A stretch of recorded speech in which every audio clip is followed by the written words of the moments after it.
Hey guys, and welcome back to the official podcast of Develop Development Unplugged. And this week we're going to continue a little bit with last week's topic in terms of talking about how to handle the quarantine.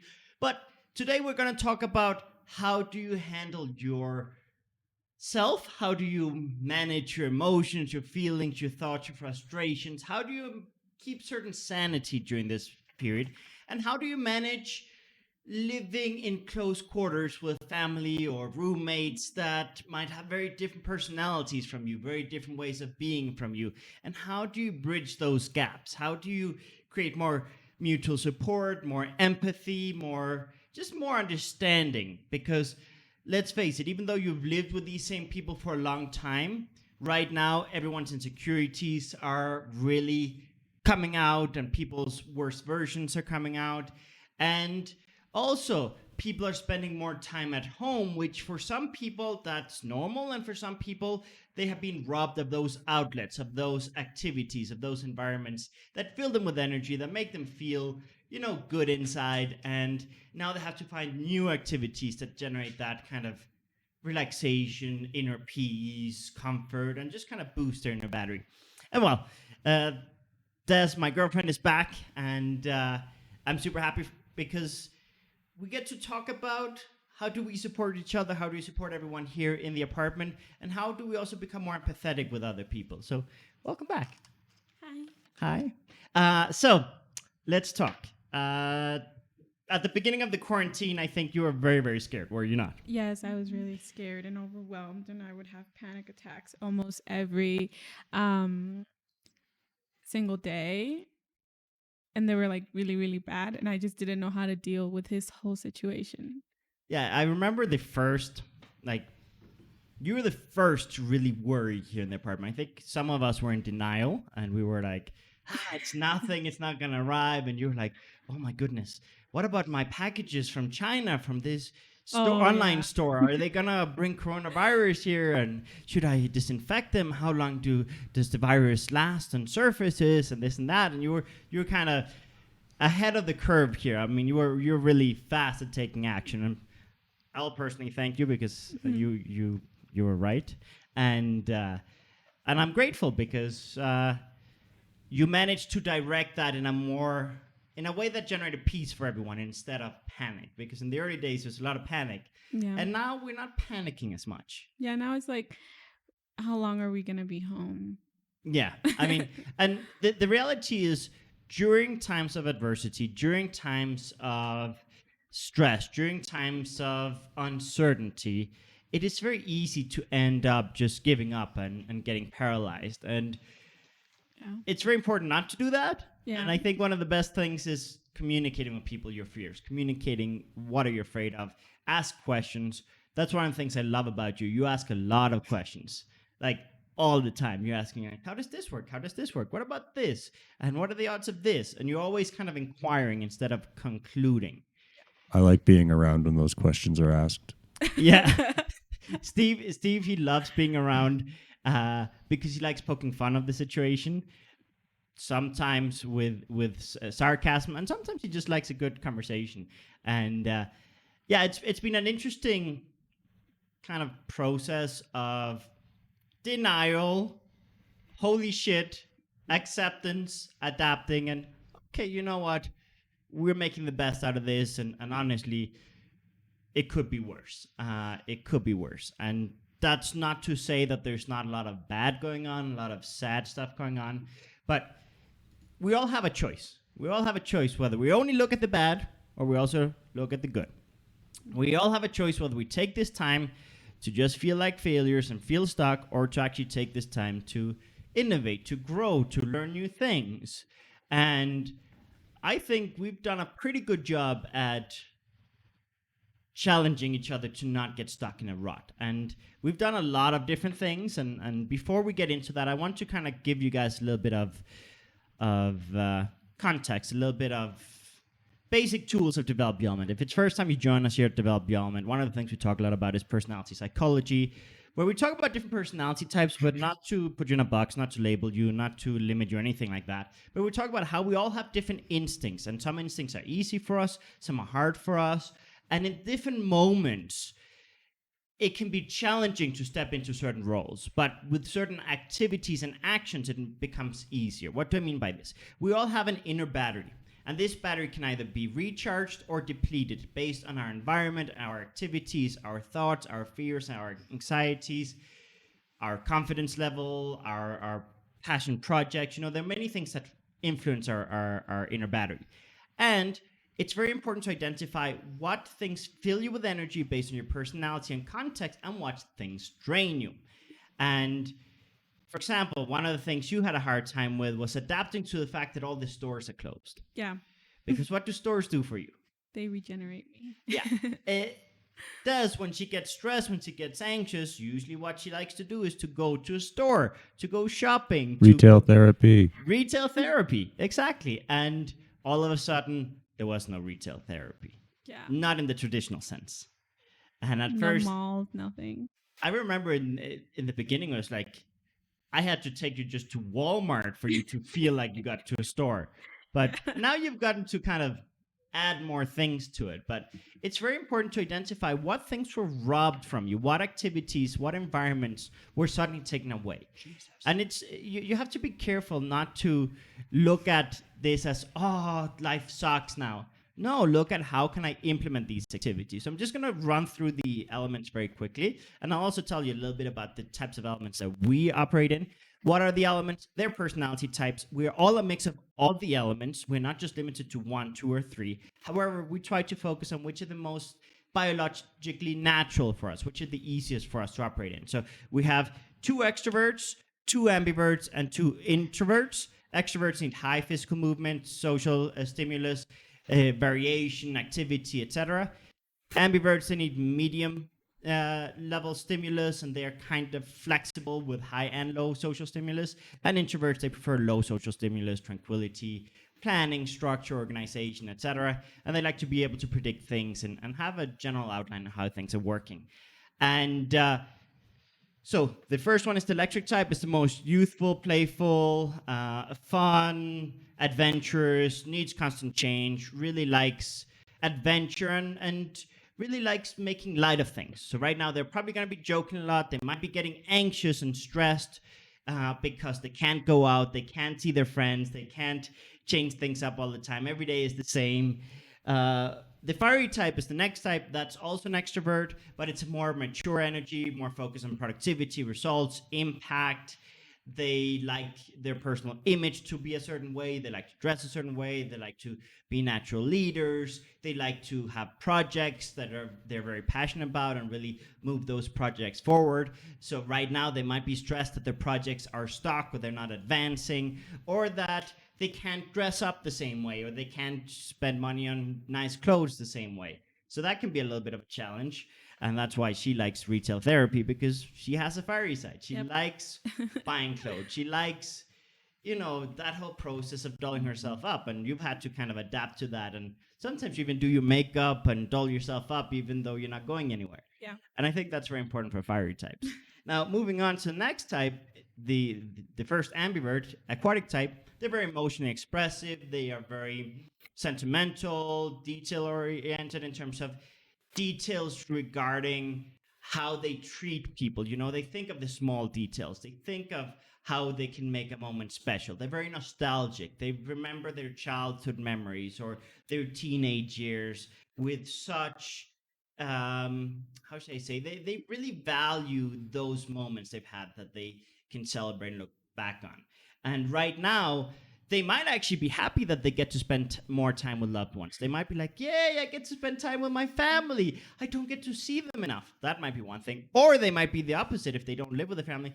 Oh, I can't go visit my parents or my grandparents on the weekend. I can't go visit my aunts and uncles. So that's something that we have to support them with. Then moving on to the earthly type, that's also an ambiverted type, but more introverted. They like taking care of people. They like creating nests. They like comfort. They like relaxation. They like harmony. They like peace. And right now, it can be a little bit of a challenge for them to deal with so many different needs and so many different people being sad and upset and stressed because they want to save everyone. They want everyone to feel better. And that can be a little bit of a challenge. We don't speak from experience here. None of us have earthly here at all. And then moving on to airy type. Airy type is an introverted type. They like personal space. They like they're highly sensitive to environment. They observe everything, analyze everything. They perceive a lot, and they basically sometimes need to disconnect socially to recharge the social battery. Sometimes they need some personal space just to process their thoughts, and they can become reclusive. They can, isolate themselves a lot naturally, but they are still social beings. They do like that personal connection. They just don't deal with pressure or uncertainty. So right now, that can be a little bit of a challenge for them. And finally, we have the metallic type, which is the most introverted, structured, precise, exact type. They are straight to the point. They say things without filter. They really like getting to the point and not sugarcoating things. And right now, they can maybe be a little bit critical of their loved ones for doing things in the not perfect way. So if they criticize you, it's because they care for you and they're protecting you. That's something to understand. So this is the basic chart of elements. We call it the energy scale. We're not going to get too much into this, but just so you have the context, because Des and I, we share two primary elements. Yeah. Which are the two primary elements we share? Fiery and earthly. Yeah. So luckily, we understand each other a lot in those terms. Like, what types of things do I end up doing when I'm drained in those? You? Yeah. Oh. Not sleeping. Yep.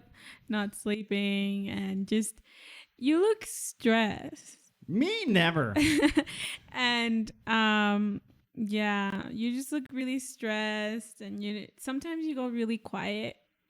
Yeah. And that worries me because we communicate to each other a lot. Yeah. And sometimes you're just very quiet and I don't know what's going on through your mind. And with me, I'm always like telling you what I feel. Yeah, you're much more expressive than I am. But sometimes when you're stressed, you don't tend to do that. So that gets me nervous because I don't know what's wrong and I don't know what to do to help you. So yeah.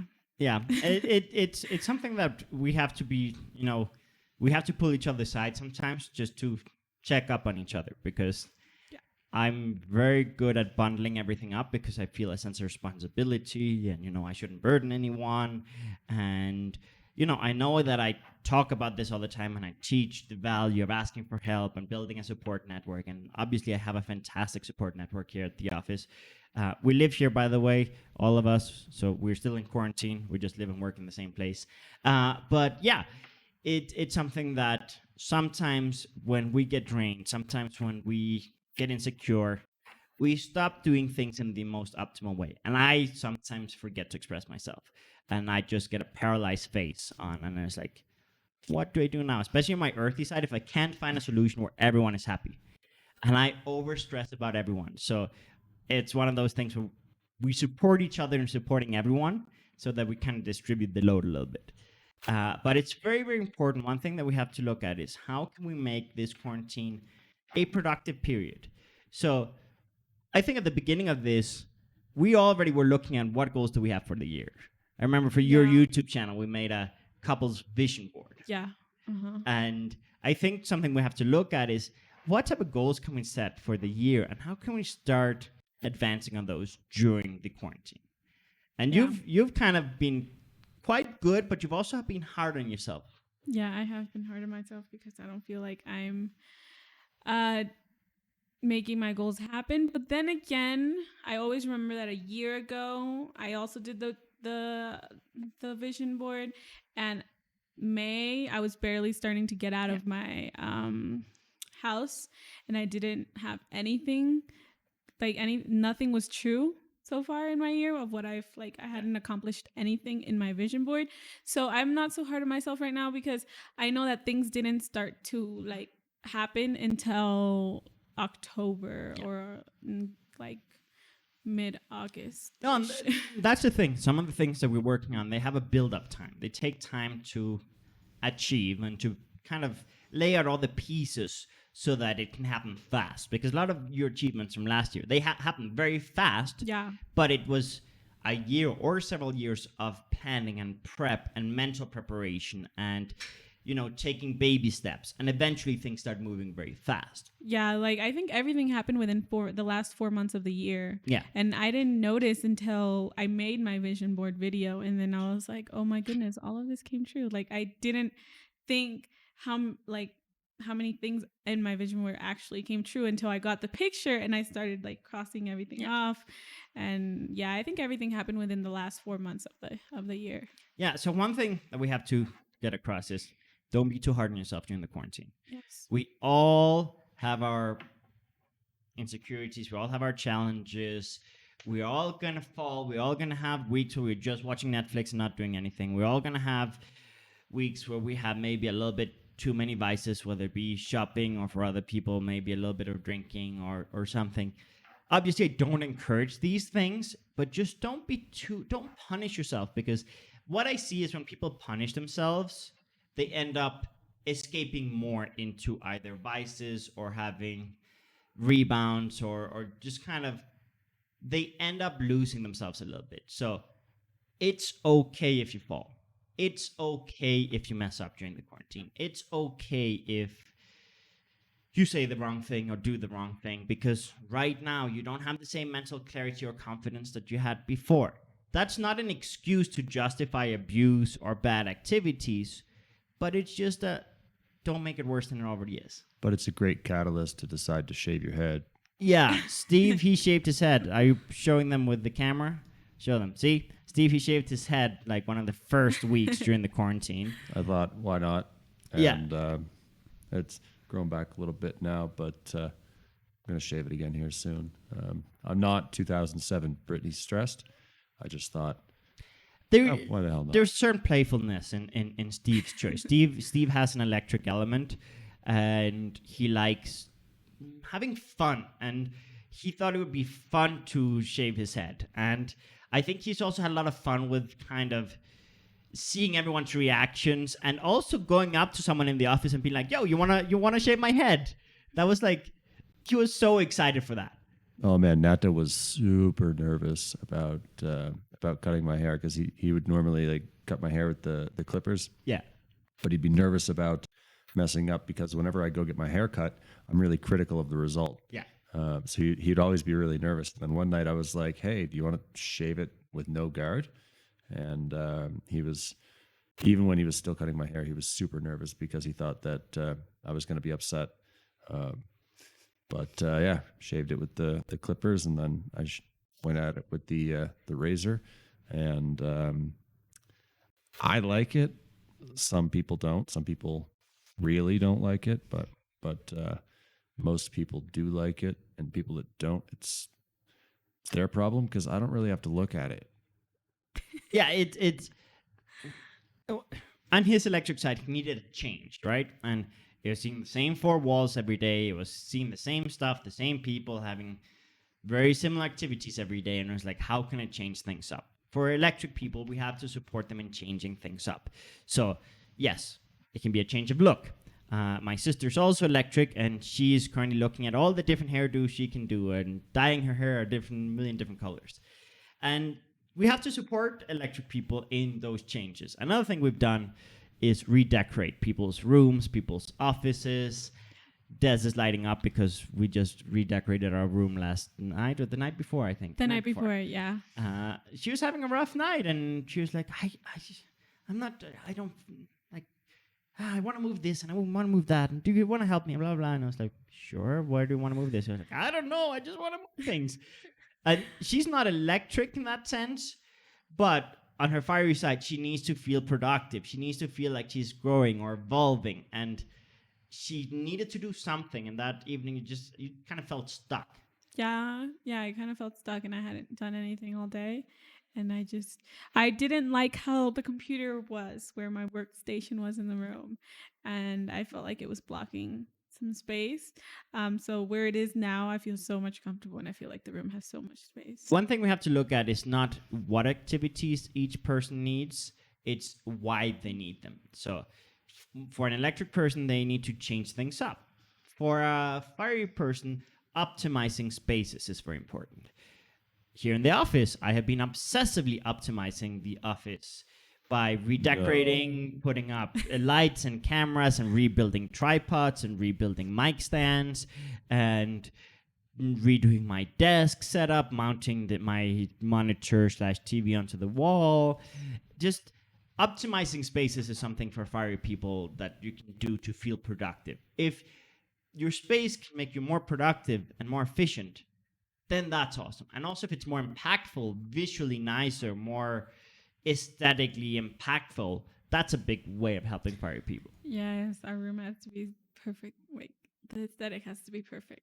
Yeah, it's fiery people can be perfectionistic with their spaces a little bit, and now that they're spending more time at home, they're gonna notice all the imperfections more. So it's a good idea to help them out redecorating. This is something that every personality can benefit from: optimizing and redecorating their space, doing a bit of maintenance around the house.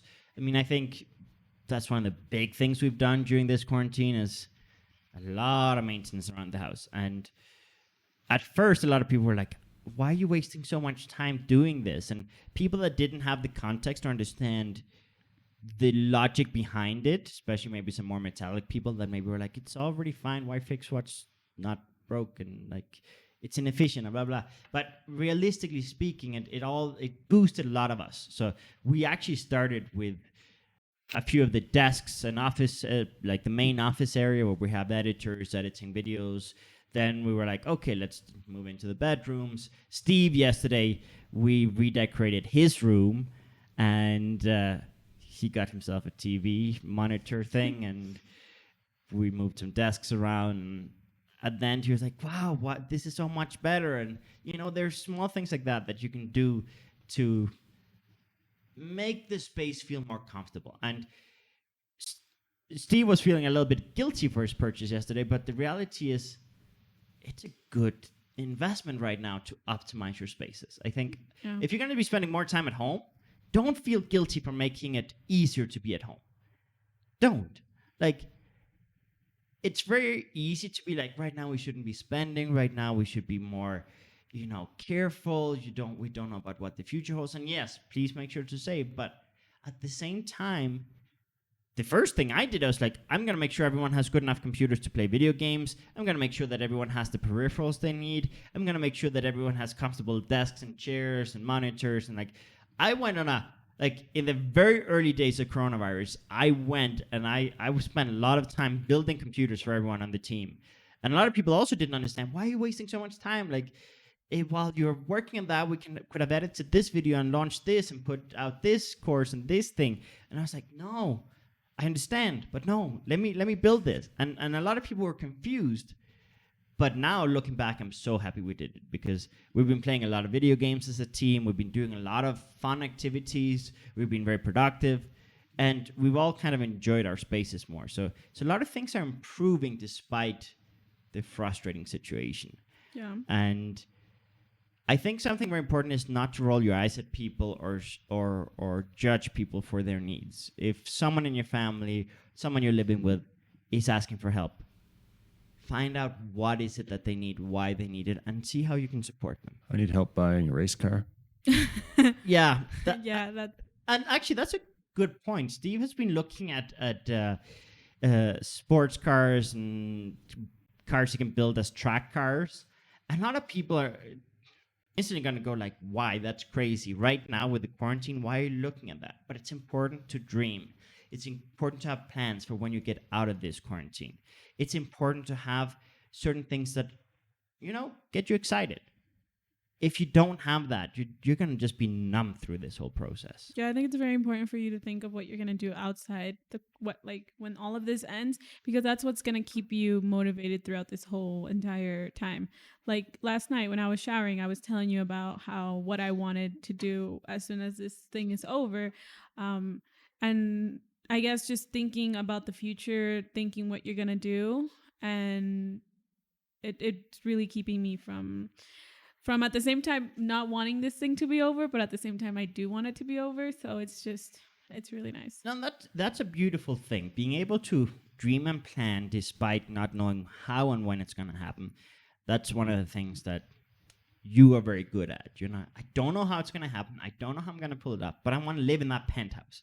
I want to live like this. I want to have a closet this size. I want to be able to walk like that, talk like that, dress like that, travel like that. And I don't know how I'm gonna get there, but I know I want to. And that's how last year you went from being locked up in your room, paralyzed, depressed, anxious, with eating disorder, and all kinds of stuff, to now living a very complete, rich life.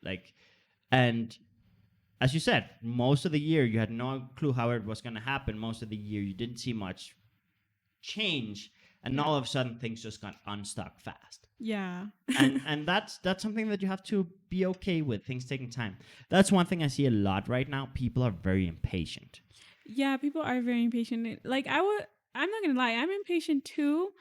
But I've been trying, like I said on the last podcast, I've been trying to look at this the positive way. We have literally all the time right now to be giving to our family, towards our loved ones, and just be also ourselves. And at first I was like, oh my goodness, the stores are closed. I can't go outside. Everybody's getting sick. I was thinking about how many people were in the hospital, how many, all those bad things that this whole entire pandemic brought us, and just seeing how people would panic about it. And just, I was seeing all of that, and that got me really anxious. I remember I would cry every single day when this started, and when things started closing down, that's when it hit me. Oh my God. Oh my goodness. Like, this is bad. Yeah. Like at first, when I was like with my packages with Shein, the online store from China that I buy, I was just like, oh, it's not gonna get here, but I'm just gonna wipe my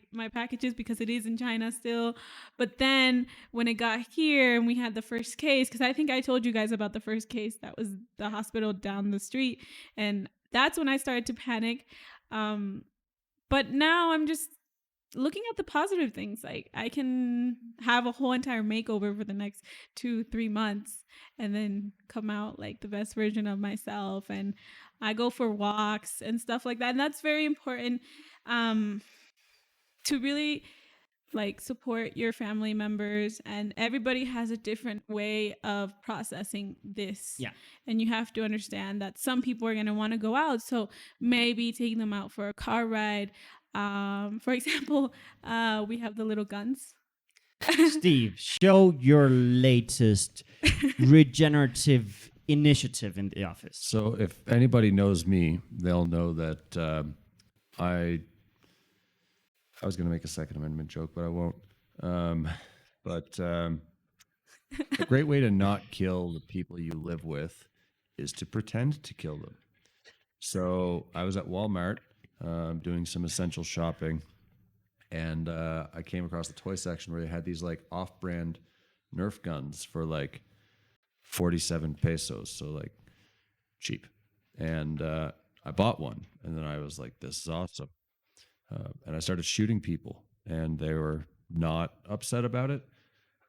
And I decided to buy 6 more.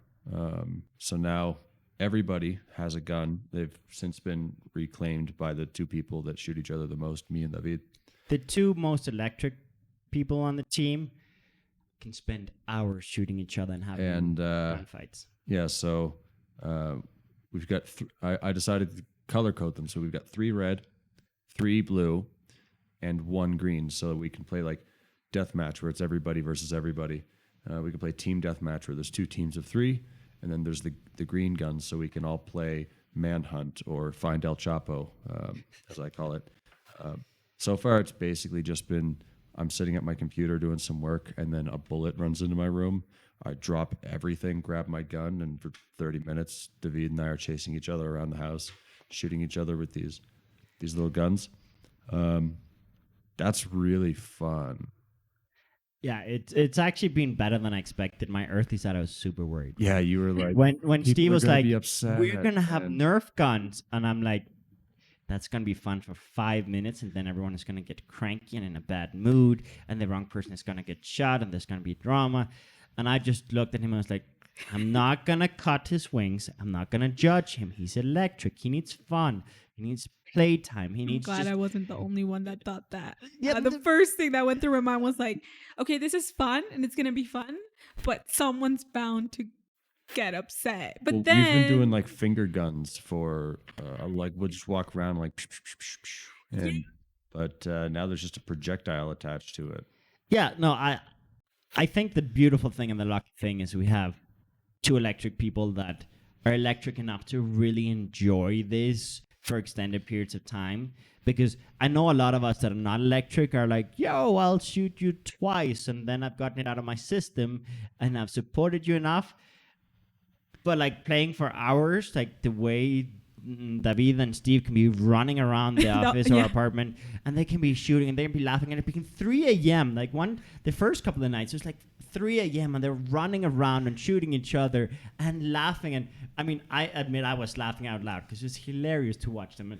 And they would play pranks on each other and they would hide the little foam bullets and they would do so much. It was fun. And we use other people on the team as like human shields, which is really cool. Mainly Yannick. Yeah, sometimes I'm kind of in the middle of the crossfire and I'm just like, but yeah, no, it's been great because my instinct was, I gotta protect the team. This is a silly idea. It's gonna be fun for the electric people for 5 minutes, but then they're all gonna have different levels of excitement about this, and people are gonna get frustrated and dramatic and blah blah blah. So I was like, bad idea, but I didn't say it. I was like, Yes, you what? did. Did I? You said I didn't say it. we have to set up some guidelines Yes. so that we don't overextend the fun. Yeah, I was very diplomatic. I was like, I didn't say this is a bad idea. Can you imagine Steve's face when you said that? Like, But I did say we have to have some guidelines in place not to overextend the fun. Because, and I also was like, you gotta have a safe word, like, because electric people being electric, they like My safe pranks, word is Worcestershire. they sauce. like jokes, they like to trick each other. So when people say no, truth, really it's I'm getting ready to shoot you. So I had to find I was like, you gotta have a safe word. Like you gotta find a safe word that is just so out there that people know how to stop. But luckily so far it's actually been more fun and regenerative than I expected. And that's the thing. You have to really permit your family members and loved ones to explore those things that bring them some joy. Like I was very worried about Steve in the beginning of this quarantine because we all were. Yeah, we they all sent were. me away.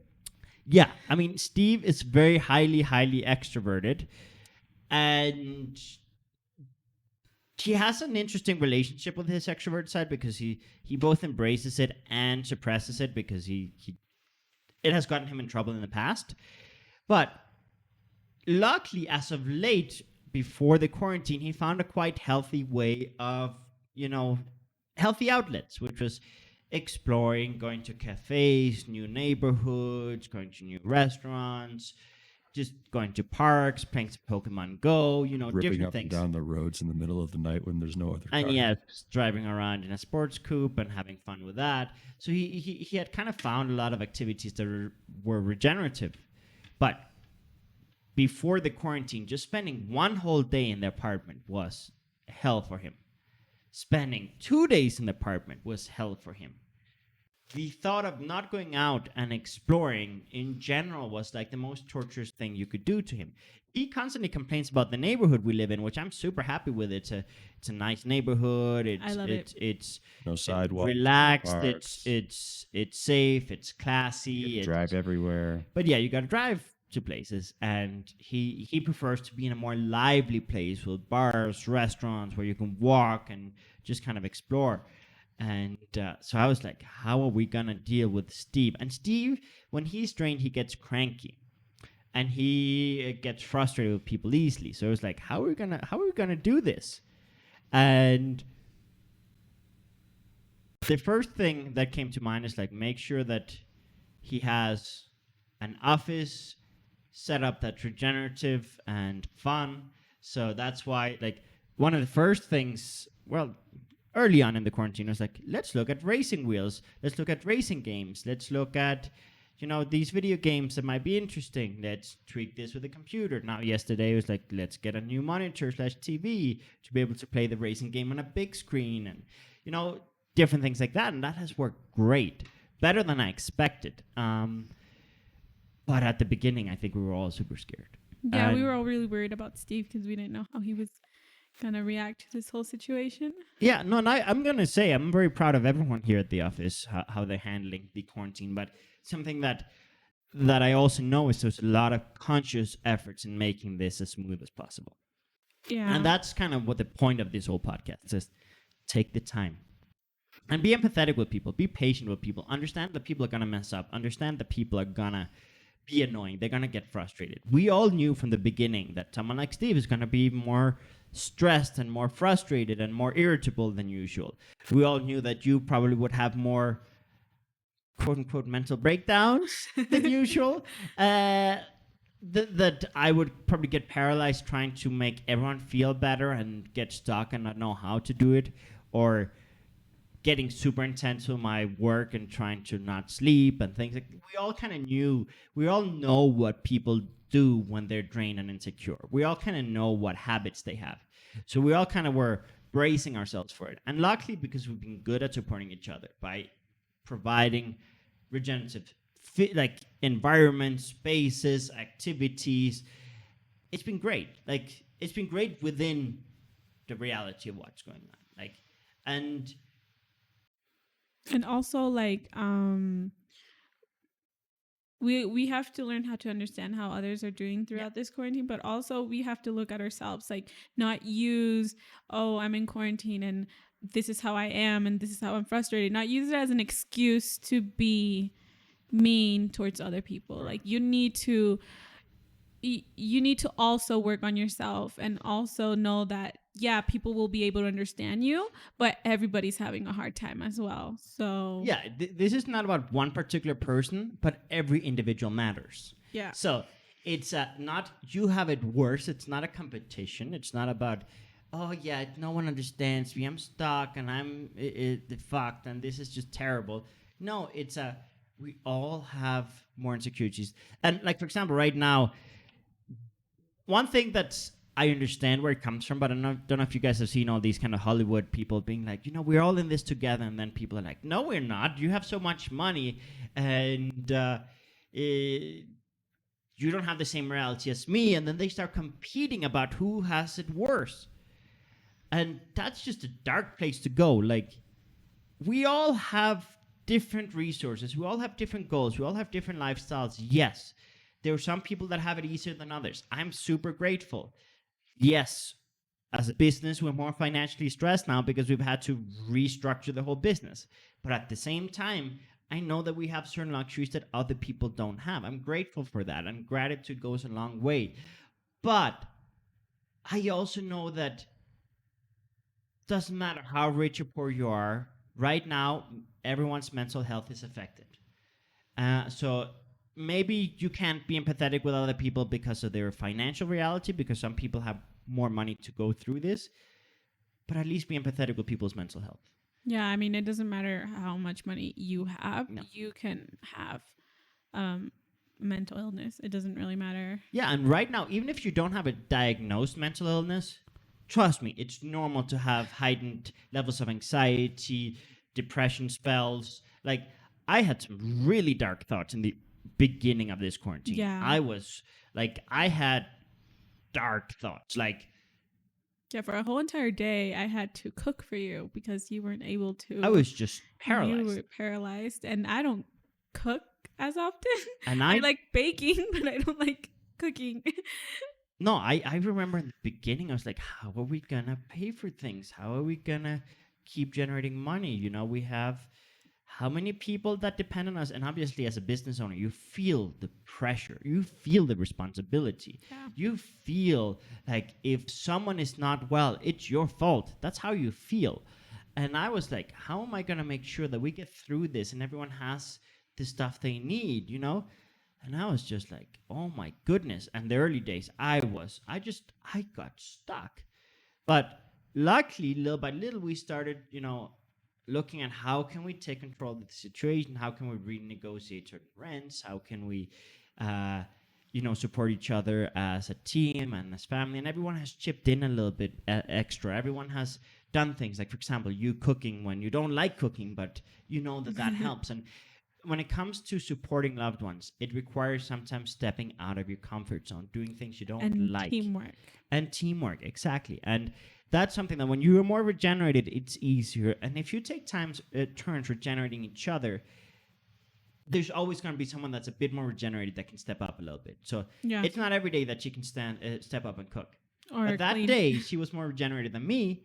Yeah. So I was paralyzed, and then she took over, and she pampered me for a whole day while I was feeling like absolute shit. Yeah. And that's not something that happens to me to that degree. Like, yes, do I get paralyzed trying to find solutions? Hell yeah. If I can't find a solution that works for everyone, I get stuck. But in this particular instance, it was like out of the ordinary. And I had to tell everyone, listen, I'm having heightened anxiety. I'm having darker thoughts. I even started taking natural supplements that help with depression, because I told my sister who has a lot of experience going through anxiety, depression, et cetera, and I was like, do you have any of those supplements that can help me out right now, because I'm just in a bad place. And we all just communicate with each other, I'm going through this, and being willing to, like, for example, when she stepped up and cooked, it wasn't the cooking that brought me out of the problem. It was seeing her generosity and willingness to step out of her comfort zone that really meant a lot to me. That really kind of was like, wow, I have a support network that I haven't had in a long time. And that's why you have to reflect on how can you be more flexible than usual? How can you do things that you didn't do before? And we all have to do that. And it all comes down to understanding people, asking questions, communicating your context. But it's like, communicate what you need and why you need it and what leads to what in a logical way that people can understand. Ask questions of what people need, why they need it, how it works. And don't be like interrogative, like in the sense that, oh, why do you need that? That's silly. No, be like, okay, and what is it that achieves? How does it make you feel better? How does that make you feel more supported? So I can maybe find more ways of supporting you. And if you have empathy and gratitude for your loved ones, going through this will be relatively easy. I say relatively. If you have no gratitude for people, if you take people for granted, or if you only complain about them, if nothing they do is ever good enough for you, if you're always disappointed by them, if you have no willingness to step out of your comfort zone to help them, if you judge them and judge yourself for everything, you're just going to get stuck. But right now, it's time to, yes, strengthen some relationships that might be fragile. And Take that's some time to be inclusive, maybe. that's essential. And when it comes to being inclusive, that's a thing that can sometimes be hard, because sometimes we have introverts in our family that we just like, oh, they need privacy. They need personal space. So we Even just go sometimes an introvert like shooting her brother. yeah. And sometimes, as I said in the beginning, we're all a mix of personalities. So sometimes there are people who have an introverted and an extroverted side. And sometimes they need to stimulate a side from them that maybe isn't embraced as often. Sometimes people need that connection, even though it's uncomfortable for them to be highly social. Sometimes they need it. So never assume what people need. I think that's a very important thing. Always include people. Always invite them. Be like, yo, you want to play this video game? You wanna join us for dinner at the dinner table? You wanna go to the supermarket, or you want to go to the drive-through, or what? Obviously, I know that each country and each region has different regulations and different realities, so follow your local guidelines. But how can you invite people? And one thing we did at the very beginning of the quarantine, we told everyone, we know everyone is going to be extra anxious, everyone is going to be extra stir crazy. If you need to get out, let us know. We're going to make sure to take the necessary precautions. We bought masks for everyone. We have bought a hand sanitizer for everyone. And we can go for a drive. Even if we don't step outside, we can go for a drive and just come back and, wash your hands and just kind of make sure that people get some fresh air. And And that has worked very well. Whenever anyone has been drained, it's like, I really urgently need to get out of the house today. And then the ones of us that have cars, we go like, yo, where do you want to go? How can I help? Yeah. And people just knowing that they have that is great. But in the very beginning, I remember Steve was like, no one should go out. No one should do this. And I'm like, I'm prepared to just kind of stay inside. And I was like, I offered to do the shopping in the middle of the night at a Walmart at 3 a.m. in a different part of town. And I thought that was a very reasonable way to minimize risk. But now, like, Walmart closes at 10. No, but there are a couple of 24-hour. Walmart? Yeah, there are a couple of. Where? In Torreo, there's one. Yeah, there are 24-hour supermarkets. Oh, So Steve's idea was like, awesome. we're only gonna go shopping at 3 a.m. We're only gonna do this way, and no one is going out. And like, whenever anyone would go out, he would panic. And his response is, I know we were a bit financially stressed, but I heard you had an opportunity to go with your girlfriend to another part of the country for a few weeks. So I did send him up. do that. No, I did go. But "Dude." that helped you, Steve. Yeah, I had a great time. You came back and you were better. I did tell Steve, listen, we all know how you get when people don't follow your ideal ways of doing things. He has a metallic side, so for context, he can be very critical. He can be very like, this is the optimal process. These are the guidelines. This is the news that we're getting from Europe, et cetera, so we should be following this. He can be kind of strict. And I just knew that other people in the team, they would make mistakes. And I had to tell him, listen, you have to understand that people are going to make mistakes.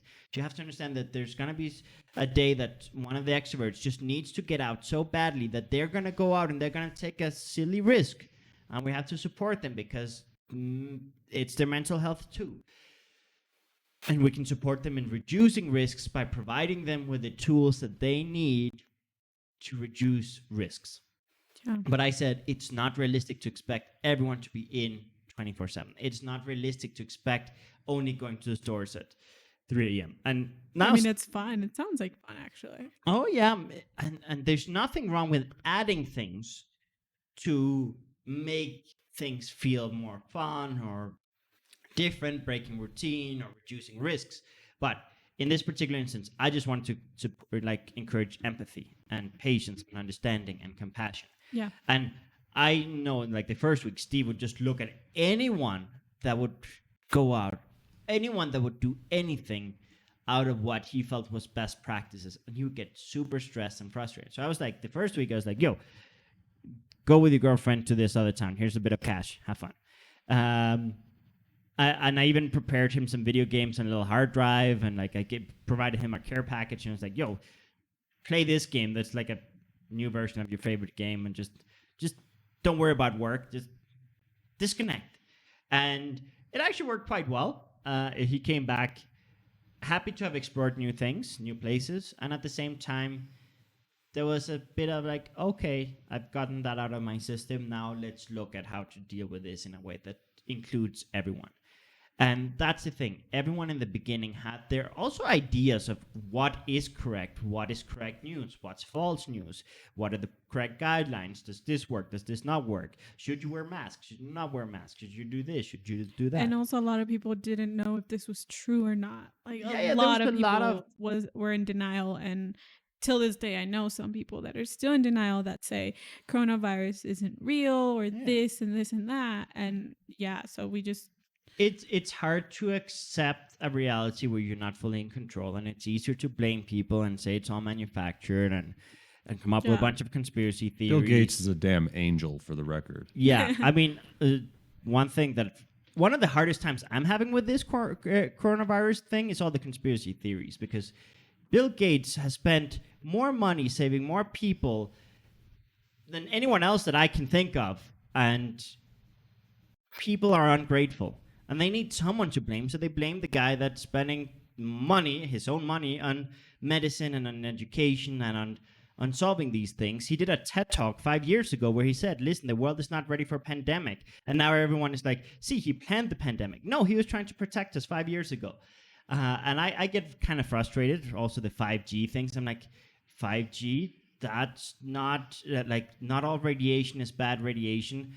There's radiation in a million different things in your apartment right now, but that's not harmful. microwave everything. Exactly. And the reality is, you need a certain level of radiation before it becomes, is it iodizing? Iodizing radiation is the one that causes cancer, but ionizing radiation, and that's the one that needs to be like way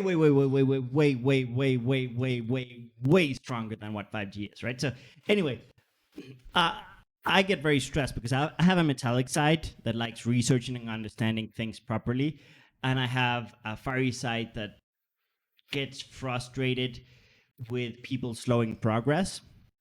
I get frustrated with a lot of things, and I sometimes get.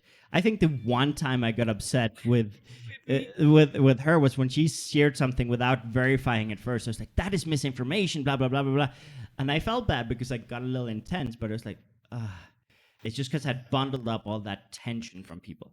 But again, you have to be empathetic. Of everyone deals with fear differently. Some people are gonna want to believe conspiracy theories because they don't understand the unknown. Like they when something, and I'm saying unknown not because there's a lack of information. There's a lot of data, there's lots of research, there's lots of studies that you can actually find.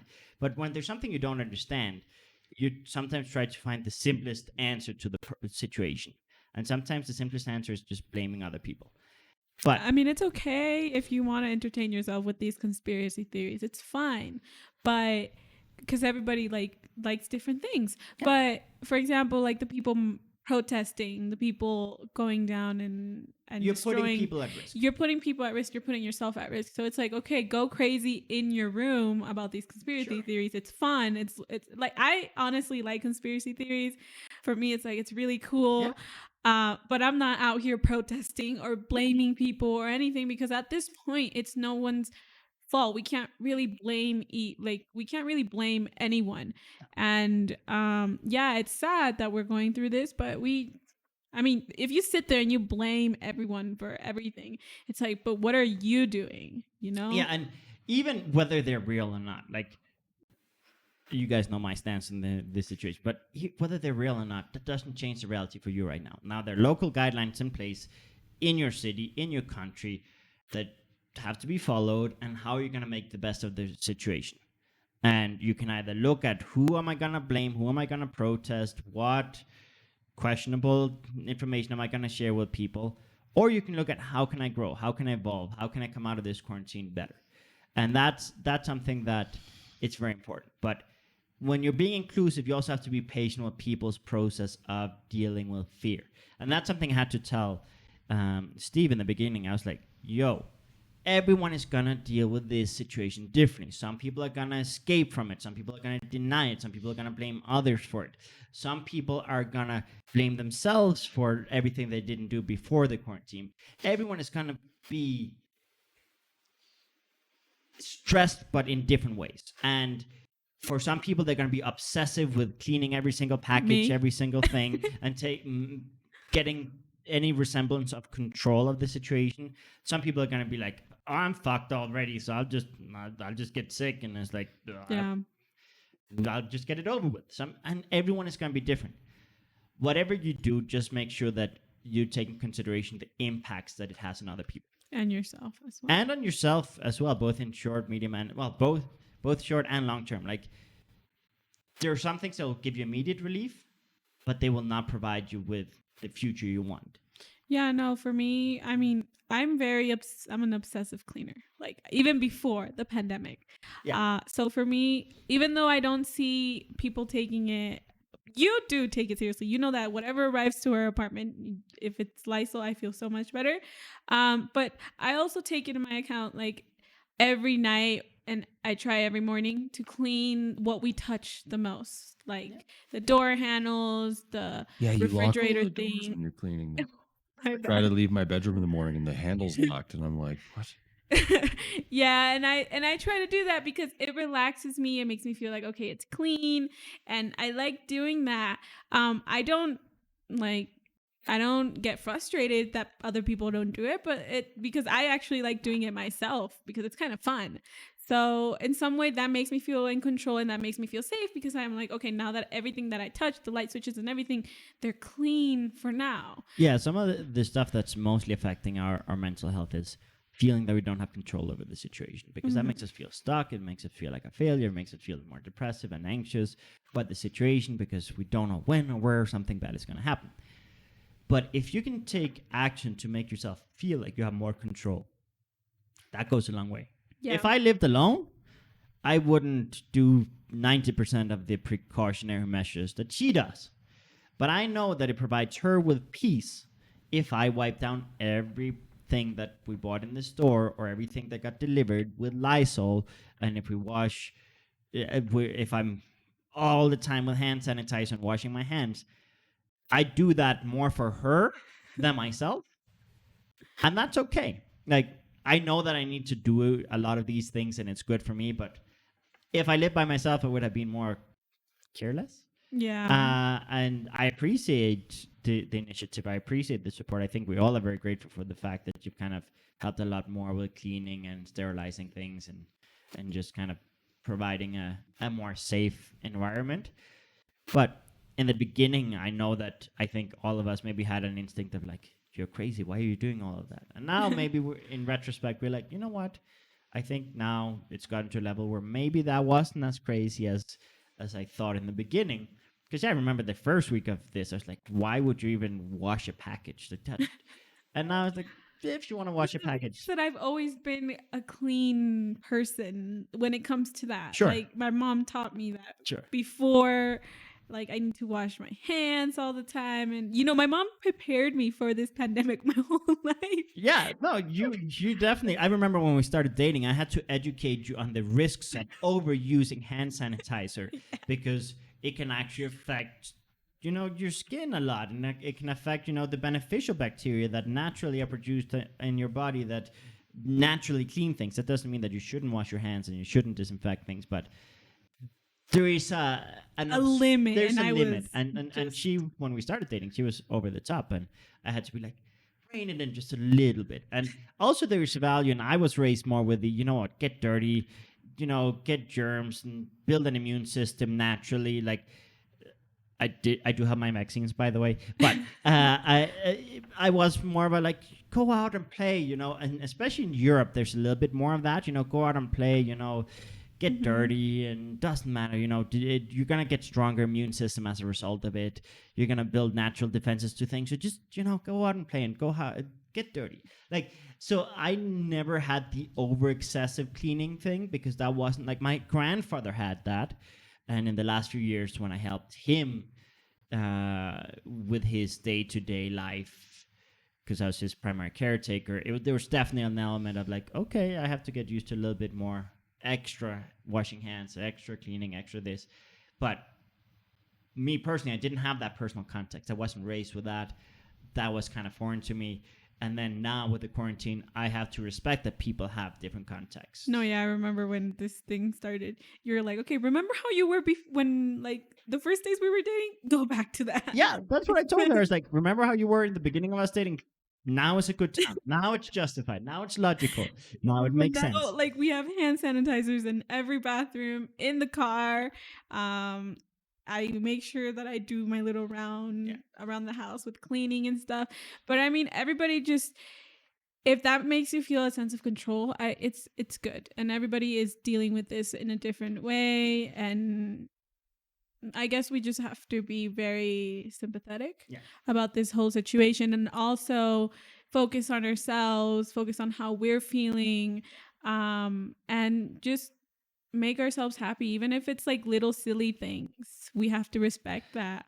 Yeah, and that's the thing. Sometimes small things go a long way, and it can be the silliest little things. But sometimes you just need, a misdirect or a redirect your thoughts, redirect your activities to something more productive. I've actually backpedaled from the being super nervous and like strict and this and this and this and this and this. And I'm like, I think people need tacos today. Yeah, no, Steve actually now, he went from being super metallic in his analysis of the situation and super like kind of controlling and judgmental over the situation to now maybe being a little bit too carefree. Like, I probably would be like a middle point is probably the best.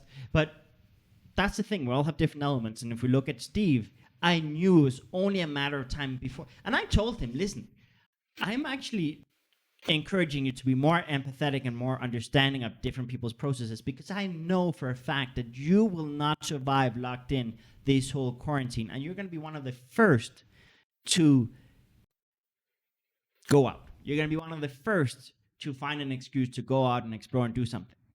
And I was right. He was the first one to go out. He was the one that's gone out the most.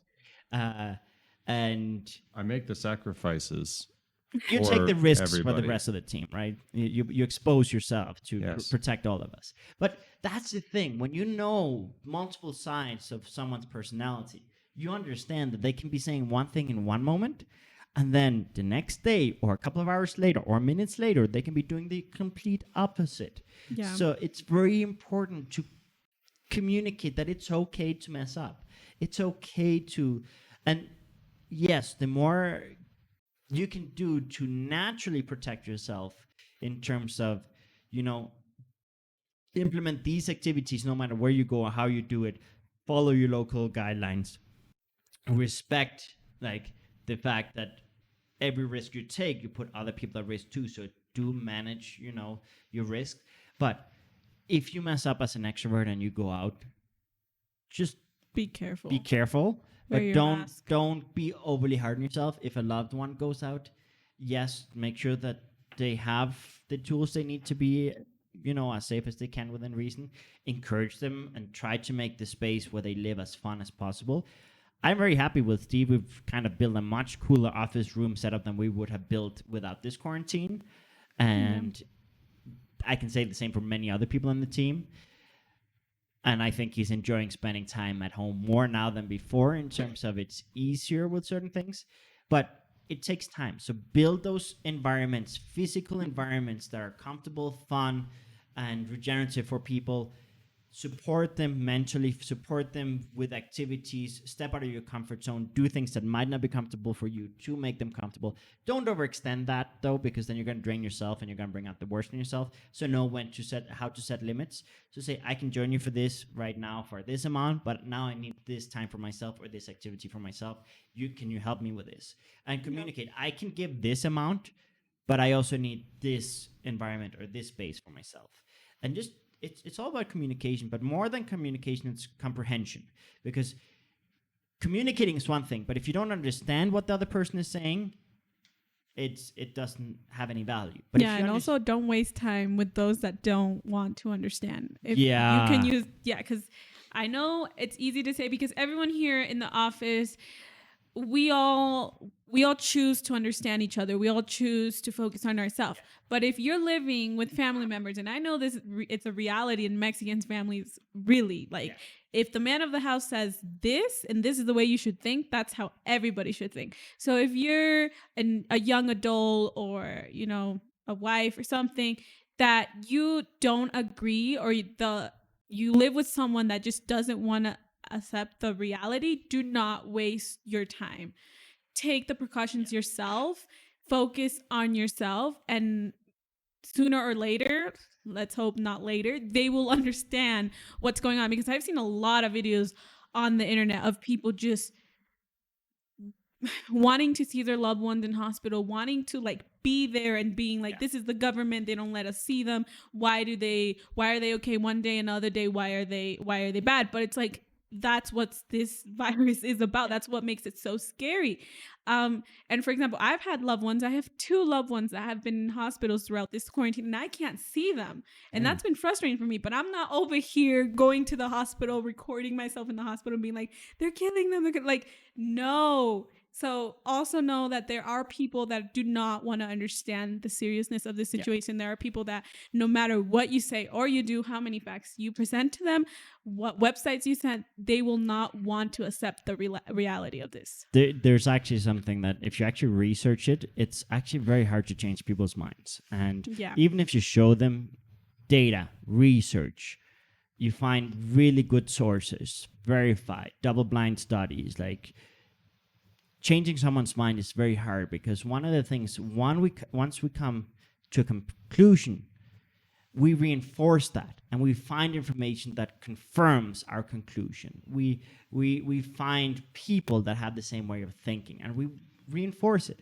And then we look at things that might be scientifically correct, might be verified, maybe actual hard truth, and we dismiss it. And that's something that we've all been guilty of doing it in different levels and in different intensities. We've all been guilty of arguing a wrong point just for the sake of winning or justifying our actions. We've all been guilty of looking deliberately for information that just justifies our actions.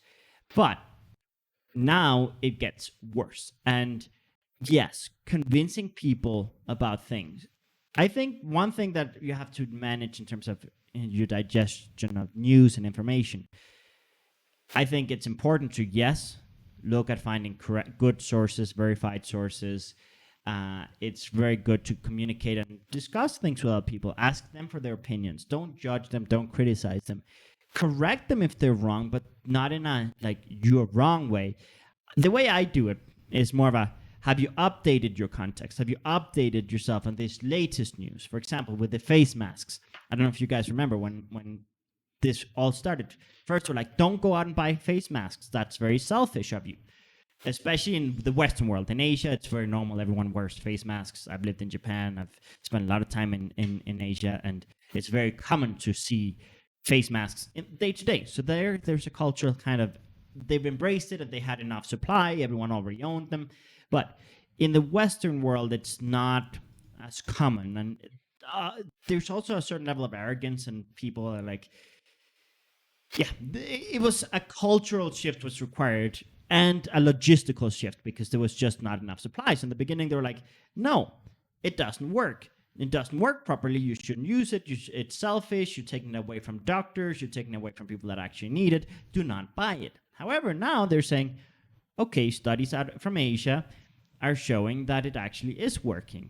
We have countries like Japan that, yes, they have had their challenges. Their reaction to the coronavirus was not the best, but they have a very old population like Italy. They had a lot of conditions that basically led us to believe that it was going to be worse than what it was. And I was like, okay, one of the things that they do is they do a bit more natural social distancing. They do naturally wear masks a lot. Korea, they managed it very well. They had a big spike in the beginning. They was the worst in place in the world in the early days outside of China. And then all of a sudden they did a lot of testing and people were wearing masks and things. Really, they got control of it very fast. So a lot of studies and research started coming out being like, maybe we should consider masks. And then companies that didn't make masks started producing masks. So all of a sudden, ventilators, masks, hand sanitizers, companies that didn't produce them, as in time of war, red tape went out of the windows. There was government grants to help out producing them. And all of a sudden, supply increased. So my shopping apps have masks now. Yeah, now. like fashion stores suddenly have masks. And so everything changed. So sometimes people are not wrong. They just haven't updated their context. They haven't updated their understanding on you. So instead of me being like, yo, your conclusion that this doesn't work is false, it's arrogant, blah, blah, blah. I didn't do that. I just went like, you're aware that there are new studies out of Asia that are showing that it is actually helping, and that one of the reasons why they said don't buy it in the early days was because there was short supply and we needed to increase supply. And now the World Health Organization is saying that you should actually use it and you should do this. And times are changing, and now the reality is a bit different than what it was a few weeks ago. So just update yourself in your context. So when it comes to digesting news, it's important not to oversaturate yourself with news, but every now and then just update yourself. Update yourself on what are the guidelines now, what are the recommendations now, just so that you're up to date and you're not reinforcing bad activities. But the point I'm really trying to emphasize now is, instead of telling people they're wrong, if you tell someone they're wrong, they're going to get defensive and they're going to find information to verify their opinion. Yeah. But if you tell them, here, add this to your consideration, there's this new information, there's this new data that you can use to update yourself to make sure that you're expanding their knowledge instead of changing their mind. That helps a lot. And we've all seen varying levels of denial in our teams, in our families. And over time, people are coming to terms with the fact that, oh, maybe I should be a little bit more careful. Okay, maybe this is a little bit, a loved one now is in the hospital because of this. Okay, maybe it is a little bit more real than I thought initially and such. So just make sure be communicative, be patient, be empathetic, be understanding of people's process. Understand that people deal with stress differently. They deal with anxiety differently. Some are going to be in denial. Some are going to be more rebellious. Some are going to laugh and joke about it. And that's one thing I told some of the more kind of strict people on the team. I was like, some people are going to joke and be like, that's silly, you're ridiculous, you're this, and going to be dismissive. Don't take it personal. It's just their way of lightening the mood and not feeling so scared. And understand that we all have that. And focus on yourself, as you've been saying. Focus on yourself. Focus on what you can control. Focus on inspiring people. Lead by example. That's something that when people lead by example, it's so much more inspiring than when people do correct you on. Like, for example, we just started doing things and other people started replicating it instead of being like, you have to do this, you have to do it. Like, we're all adults. And that's also a thing that we said in the early days. We're all adults. We trust that everyone can handle this in the way that's best for them. Take into account these basic considerations and don't be too hard on yourself nor each other. And we'll get through this together as a team. And that has been a very, very good thing that we've done. And I recommend that you do that in your family, you do that with your companies, you do that with the people that you spend time with. Support each other and just communicate and comprehend and yeah, it's an active process. It's not a passive process. If you're passive and you're just reactive to everything, this is going to be a really big roller coaster. If you are proactive, you're planning, you're communicating, you're including, you're being empathetic, you're managing your emotions, you're managing your fears, you're managing your judgments and thoughts, and you're just overall being cooperative and collaborative and taking it with team spirit, you'll get through this. And if you take this time that you've been gifted and work on yourself and work on those projects you've always wanted to, you can come out of this a stronger version of yourself, a more confident version of yourself. And during times of adversity, it's a wonderful time to innovate. It's a wonderful time to take those risks and try those new things. So with that in mind, Nope. I feel like there's one strategy that's really been overlooked and not talked about during this podcast. If you don't have one, get a cat. Yeah. Cats are awesome. They're super regenerative. We've got a couple here on the team, and they're absolutely fantastic. And yeah, get a cat. Actually, there is truth to what he's saying. Pets can help with anxiety. They can help with stress. They can help with depression. It is actually scientifically proven. It won't work for everyone because everyone has their own context, and that's okay. But I will say I was against getting pets for a long time. I still sometimes question the choice when they damage furniture or when they poop in places that I don't want them to poop. But I also know that there are people like Steve, there are people like you, like Des, that sometimes when they are feeling not so great, going over and petting one of the pets is like, so good. Like, and I will say I've obviously grown to really enjoy some of our cats. We have 3 cats. One of them is a dick. I like him, but he's a dick.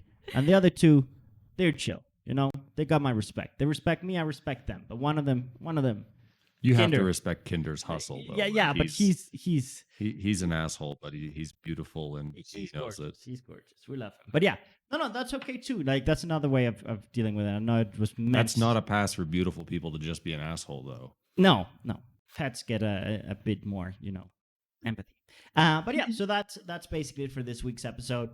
And next week we're actually going to be talking a little bit about more continuation, but more of how do you find positivity? How do you find confidence during times of adversity? So what concrete steps can you take to make an action plan during this time, to take control, to focus on you?